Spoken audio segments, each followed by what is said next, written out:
Kasih karunia dan damai sejahtera dari Tuhan Allah Bapa kita, dari anaknya Tuhan Yesus Kristus menyertai sampai selamanya. Amin. Selamat hari Minggu, saudaraku.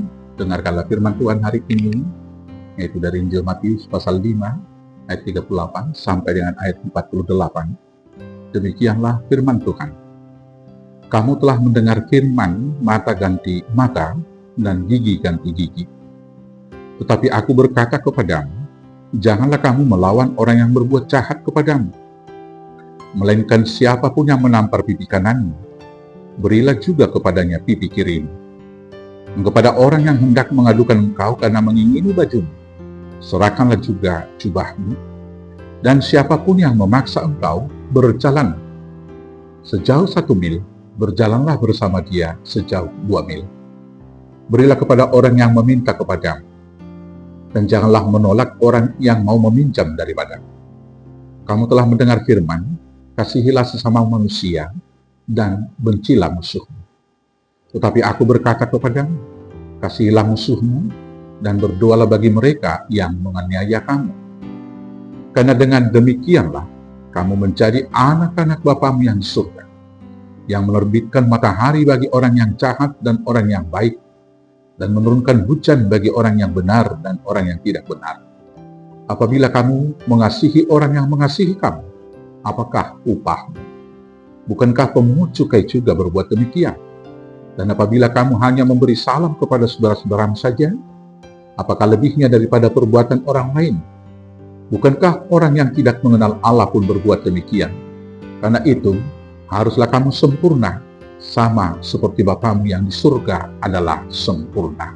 Demikianlah firman Tuhan. Bapak Ibu saudaraku yang terkasih di dalam Yesus Kristus, sebagian banyak orang beranggapan bahwa hukum Taurat tidak terlalu penting lagi bagi orang percaya atau orang Kristen, karena manusia itu sesungguhnya diselamatkan hanya karena anugerah, sola gratia. Tetapi benarkah demikian? Bapak Ibu saudara-saudaraku yang terkasih, hari ini kita diajar oleh Tuhan Yesus dan diingatkan bahwa kasih karunia dan kedatangan Yesus ke dunia bukan untuk membatalkan hukum Taurat, tetapi adalah untuk menggenapi dan menyempurnakannya. Di ayat 17 Tuhan Yesus berkata demikian, janganlah kamu menyangka bahwa aku datang untuk meniadakan hukum Taurat atau kitab para nabi. Aku datang bukan untuk meniadakannya, melainkan untuk menggenapinya. Dilanjutkan di ayat 18 demikian. Karena aku berkata kepadamu, sesungguhnya selama belum lenyap langit dan bumi ini, 1 iota atau 1 titik pun tidak akan ditiadakan dari hukum Taurat sebelum semuanya terjadi. Maka anggapan sebagian orang yang mengatakan bahwa hukum Taurat tidak terlalu penting lagi dalam kehidupan umat Kristiani karena dia diselamatkan oleh anugerah. Benar, kita diselamatkan oleh anugerah daripada Tuhan dengan mengorbankan dan memberikan anak yang tunggal yaitu Yesus Kristus supaya kita selamat.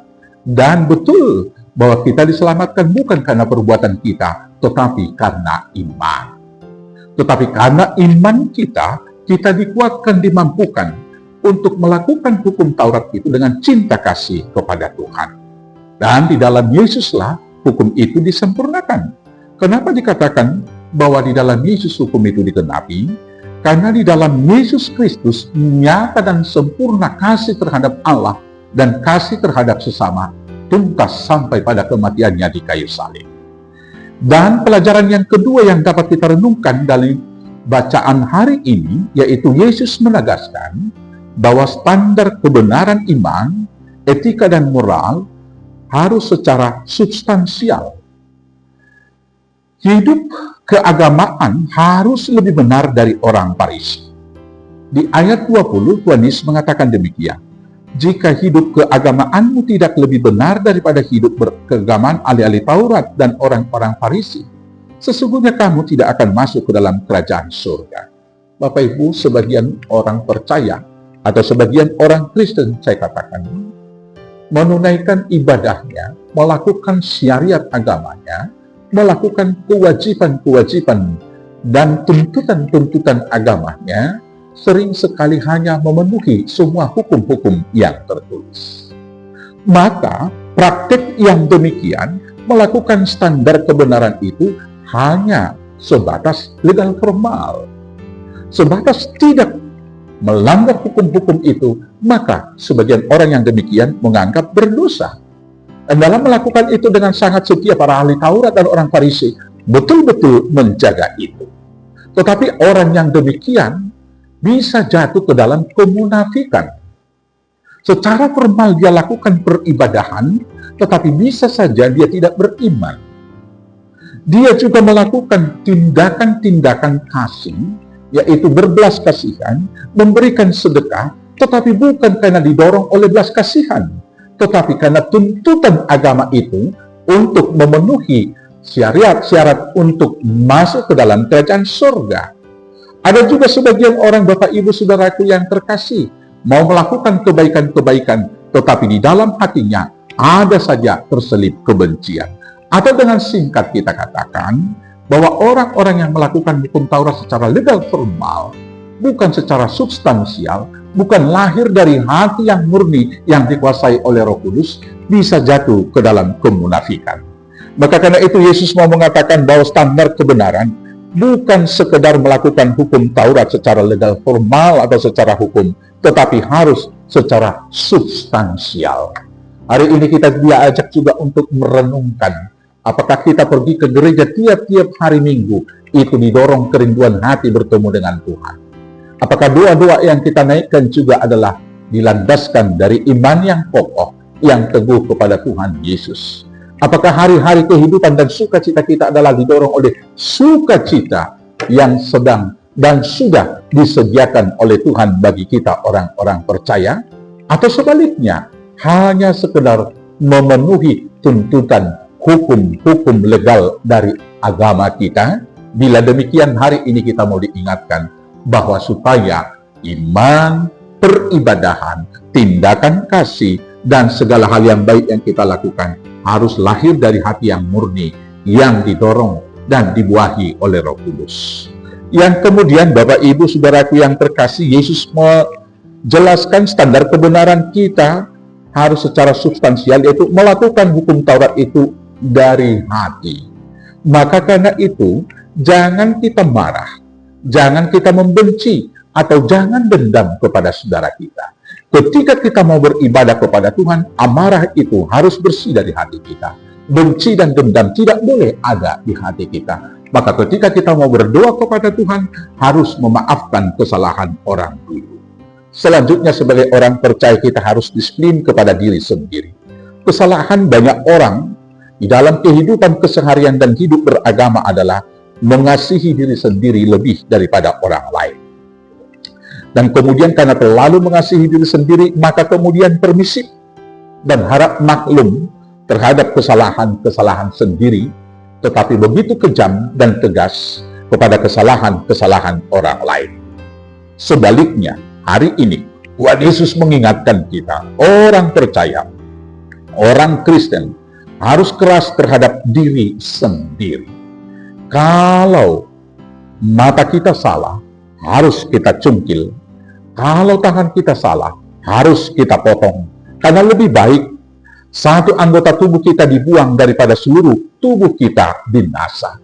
Berkenaan dengan inilah, HKBP masih menjalankan RPP, Ruhut Parmahanion Pamicamon, supaya jangan karena membiarkan satu dosa, membiarkan satu pelanggaran, maka seluruh anggota jemaat merasa itu hal yang biasa.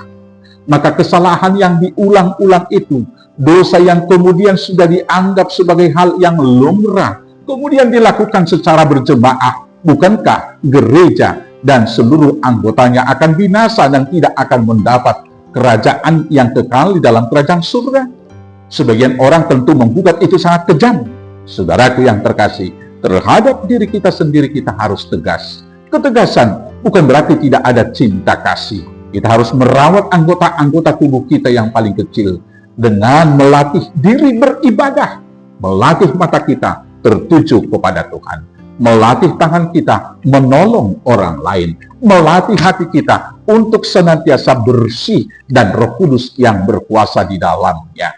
Itu hal yang paling utama. Dan sekarang kita sampai kepada perikop renungan hari ini. Di sana Tuhan Yesus mengatakan standar kebenaran kita harus di atas standar kebenaran umum. Saudaraku yang terkasih, standar kebenaran yang ditawarkan oleh Tuhan Yesus adalah bagaimana kita mengalahkan kejahatan dengan kebaikan. Karena itulah Tuhan Yesus mengatakan, apabila ada hukum dunia yang telah ditetapkan untuk maksud keadilan, yaitu hukum pembalasan atau lex talionis, fungsinya adalah sebetulnya supaya kejahatan setimpal mendapatkan hukuman yang setimpal. Apabila gigi yang dirugikan, maka akan diganti dengan gigi. Apabila mata yang dirugikan, akan diganti dengan mata. Hukum yang setimpal. Maka kalau hukum kita adalah rata-rata, hukum kita adalah setimpal, ketika kita mendapat kebaikan dari orang lain, baru kita melakukan kebaikan kepada orang lain, maka itu tidak ada istimewanya kita sebagai pengikut Yesus.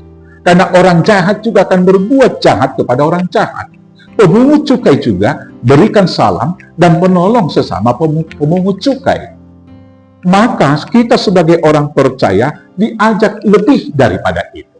Maka inti yang mau dikatakan Tuhan Yesus yang pertama adalah kita mau mengorbankan diri. Kehidupan orang Kristen bukan sekedar tentang menegakkan hak-hak ajasi kita, tetapi mengorbankan diri untuk orang lain. Itu yang dilakukan oleh Tuhan Yesus, berbeda 180 derajat dengan yang dilakukan oleh Adam. Adam memilih mengorbankan orang lain, yaitu Hawa. Tetapi Adam yang kedua di dalam Yesus Kristus memilih mengorbankan dirinya demi keselamatan orang lain, yaitu manusia yang berdosa. Demikianlah kita disuruh dan diutus ke dunia ini. Ketika pipi kanan kita ditampar, kita juga harus memberikan pipi kiri. Dan ketika ada yang meminta baju kita, kita berikan juga jubah kita. Dan ketika ada orang yang memaksa kita berjalan 1 mil, mari kita ikut berjalan dengan dia 2 mil. Bapak Ibu Saudaraku yang terkasih, apabila pipi kiri ditampar tentu itu sangat sakit. Dan yang umum menurut manusia, supaya setimpal minimal balas sekali, baru skornya seri. Tetapi ada kemudian yang lebih lagi, harus 2 kali sakit dia, baru perasaannya suka dan senang. Tetapi kita sebagai orang percaya diingatkan, supaya kita membalas kejahatan itu dengan kebaikan, dan kemudian kejahatan itu akan dikalahkan dengan kebaikan. Dalam hal ini Rasul Paulus mengulanginya, yaitu di dalam Roma 12 ayat 21 di sana dikatakan, janganlah kalah terhadap kejahatan, tetapi kalahkanlah kejahatan dengan kebaikan. Apabila ada yang meminta baju, kita harus memberikan jubah. Pada musim dingin, jubah sangat vital fungsinya, yaitu menutupi tubuh dari kedinginan, supaya kita jangan membeku dan kemudian mencari mati. Tapi Tuhan Yesus malah memilih mengatakan itu, apabila Anda meminta bajumu, berikanlah juga jubahmu. Berarti kita boleh telanjang dalam kedinginan tersebut, mengorbankan diri. Demikian dalam tradisi Romawi, bisa saja seseorang dipaksa untuk berjalan 1 mil. Kita masih mengingat ketika para prajurit Romawi memilih salah satu pemuda daripada orang Yahudi untuk memikul salib menggantikan Tuhan Yesus. Di sini Tuhan Yesus mengatakan, jangan anggap itu beban, berikan 2 kali, maka kejahatan itu akan kalah. Kemudian Bapak Ibu Saudaraku yang kekasih, mari kita mengasihi sesama, mengasihi musuh. Mengasihi sesama adalah standar kebenaran umum dunia. Tetapi mengasihi musuh, inilah kemudian yang menjadi pergumulan hidup kita. Saudaraku yang terkasih, itu yang dilakukan oleh Tuhan Yesus. Maka kita harus sempurna, sama seperti Bapa yang di surga adalah sempurna. Kita tidak dapat menjamin bahwa tidak ada orang yang benci kita. Pasti ada orang yang tidak suka. Tetapi kita boleh dan mampu membuat pilihan supaya kita jangan membenci siapapun. Orang lain boleh memusuhi kita, tetapi mari kita pilih untuk tidak memusuhi siapapun. Orang lain boleh bermaksud jahat kepada kita, tapi jangan pernah berniat jahat kepada siapapun. Itu yang dilakukan oleh Tuhan Yesus. Dia mengasihi semuanya. Dia memberikan matahari kepada orang baik dan orang yang jahat. Tetapi dia disalibkan. Tetapi sekali lagi Tuhan Yesus memilih untuk tidak memusuhi, tidak mendendam orang lain, dan tidak memohon doa kepada Bapa supaya mereka dihukum. Malah dia mohon pengampunan. Ya Bapakku, ampunilah mereka, sebab mereka tidak tahu apa yang mereka perbuat. Saudaraku yang terkasih, inilah yang menjadi renungan kita pada minggu ini. Lakukanlah hukum Taurat Tuhan itu dengan iman, sebagai ucapan syukur kita atas anugerah gracia yang telah diberikan oleh Tuhan kepada kita.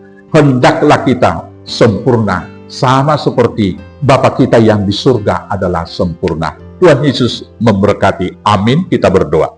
Terima kasih Bapa atas firman hari ini yang mengajar kami melakukan hukum Taurat-Mu secara substansial, lahir dari hati kami, dilandasi oleh iman, sebagai ucapan syukur atas anugerah keselamatan yang Tuhan beri kepada kami di dalam Yesus Kristus Tuhan Juru Selamat kami yang hidup. Amin. Selamat hari Minggu, Tuhan Yesus memberkati. Horas, horas, horas.